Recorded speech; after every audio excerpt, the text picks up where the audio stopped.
Hello, I'm back again with another video for Star Wars The Old Republic, and my videos are aimed at the complete novice, people who like Star Wars and are attracted to the game simply because of the Star Wars theme, but they have no idea how these games work, and it's very difficult to get help in the game, I feel.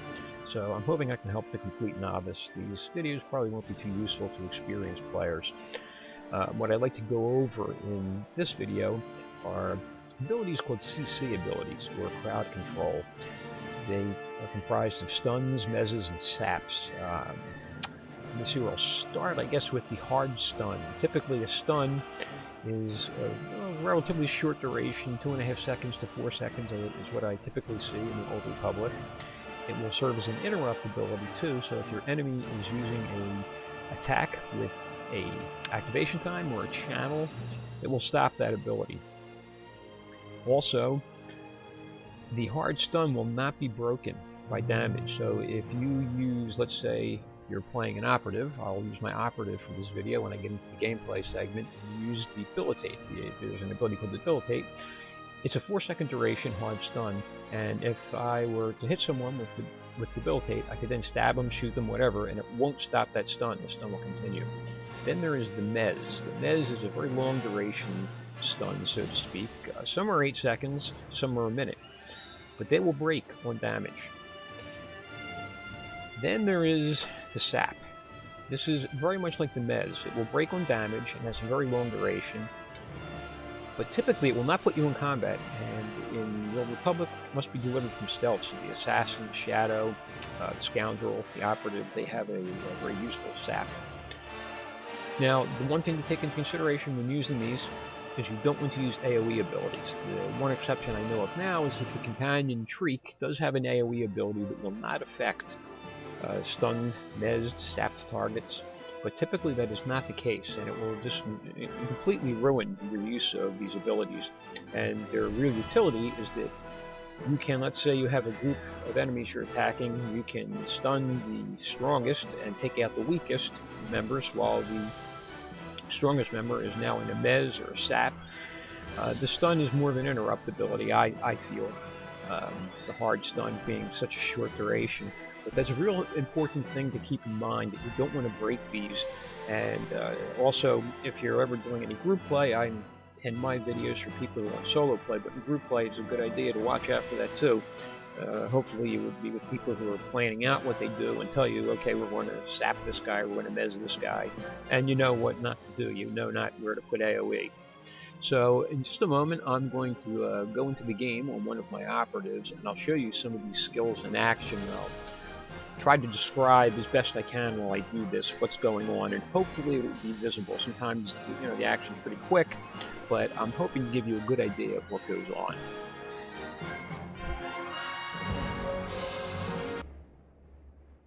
Okay, so here I am on one of my operatives. I've made two, yes, I really like the operative, cool story. And I'm just going to go on a daily mission here. And the operative, I'm almost always using the various CC abilities.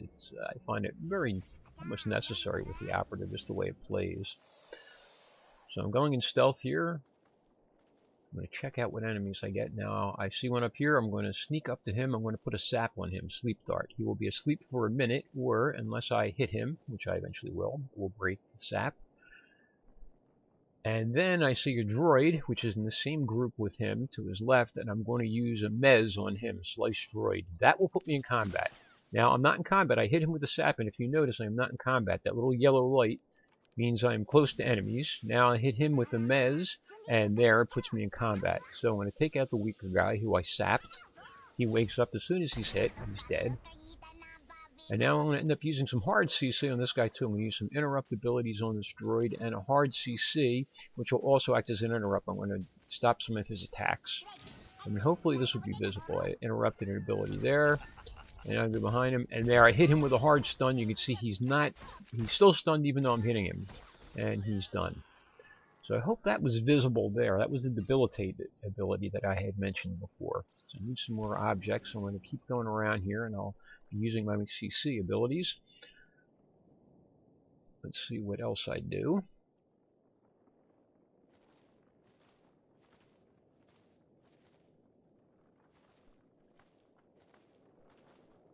I'm actually gathering objects for this quest as I go. I'm going to sneak up behind here. And I'm going to put a sap on this guy. See that little yellow icon means I'm very close to enemies, but I'm not in combat yet. So now I'm in combat. I'll take him out. Get rid of this guy here. He throws an explosive sort of, almost like the explosive dart on the bounty hunter. I clean that off my companion so it doesn't hurt her at all. Lacerate this guy a bit. Alright.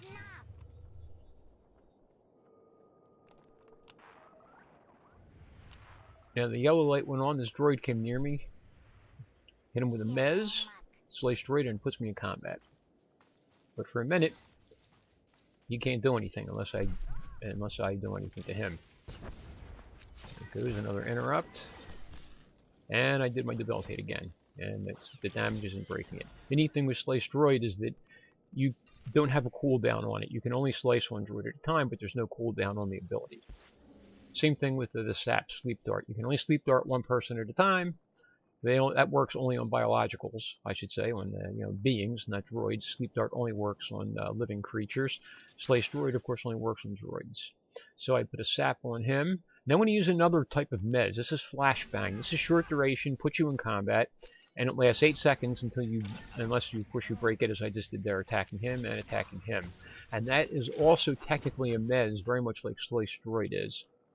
But it's of short duration, and it's an AoE mez. I think it's within 8 meters. So that's it there. I'm going to go and do the rest of this quest. And I think I'll show you one other thing at the very end of this quest where a sap is tremendously useful if you don't want to have to fight everything. I want to go to the boss of this quest. Well, I'll cut to that. I'll go through the whole thing. And when we get to the boss, there he is up there at the top right of the screen of gold. I could easily kill him if I want, but if you just want to coast through some of these things, I stealth up, I hit him with sleep dart, and it doesn't put me in combat. So I can simply finish the quest, get the object I need there, that's the objective, and then I can just run out. So that's another kind of really cool use for a sap. That's about it for this video. I'll probably show maybe some other CC abilities in other classes too, just to show you what they're like, but they're all very similar. Thanks a lot, I hope this helped.